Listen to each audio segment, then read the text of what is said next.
Life as We Know It with Tom Walton. Once we reach a certain age, we have to face an unfortunate condition called the empty nest syndrome. I'm not speaking of the children. They left a long time ago. Now it's the books, hundreds of them. It's time for them to go. I have no idea how I accumulated so many. Somehow over the years they've attached themselves to me like barnacles on a sunken ship. A perfect metaphor now that I think about it. Most of them I don't remember buying. Even fewer do I remember reading. Many of my books I've received over the years as gifts. I've considered re-gifting some of them, but I don't recommend it. You could end up giving a book back to the person who gave it to you in the first place. He may have re-gifted it himself, and if he didn't want it the first time, he certainly doesn't want it the second time. Only when you see the contempt on your recipient's face will you realize you've committed a grievous faux pas. Not a good idea. You're better off using the book as a doorstop.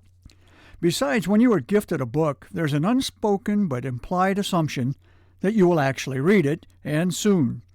I don't need the pressure. Books, read or unread, affect our lives in profound ways. If you want to sound like an intellectual at a cocktail party, just say that you read a lot of Kafka, even if, like me, you don't know who he or she is. That's a joke. Katerina Kafka is one of a kind, right? I'm not sure my Kafka ploy fools anyone. Until recently, I thought Wuthering Heights was a suburb of Cleveland. I've always had a love-hate relationship with books. Evidently, I love to accumulate them and hate to read them. So I developed a routine you might want to try yourself. Just read the first chapter and the last. Everything in between is just details. The first chapter introduces you to the important participants. The final chapter tells you how they all made out. What more do you need to know?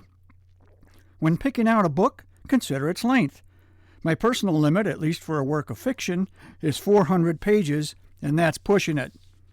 This is not to suggest that I restrict my reading to Dick and Jane or See Spot Run, magnificent as they were, or to the old and brittle copies of Classics Illustrated I keep in the basement, although I might never have heard of the Iliad without them. It's just that I have a hard time maintaining my interest level when I realize I'm tired of a book and still have 150 pages to go. At some point, I no longer care what happens to Uncle Mel in prison. I recall when I first promised myself at age 8 or 9 or so that I would read a real book from cover to cover.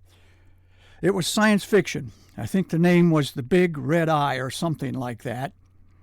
It was a story about an asteroid on a collision course with Earth. With each chapter, the eye got bigger and closer. Maybe it was called the Big Bloodshot Eye, I can't be sure. Now that I'm in a divesting mood, I'm hauling my books to the library, hopefully for others to enjoy, or at least pretend to. I was fearful, at the start of this process, that I'd miss my books and try to buy them all back at the next big book sale. So far, nope, I don't feel a thing. There's no emotional tug at all. I've cut the cord. Life as We Know It is written and hosted by Tom Walton and is a production of WGTE Public Media.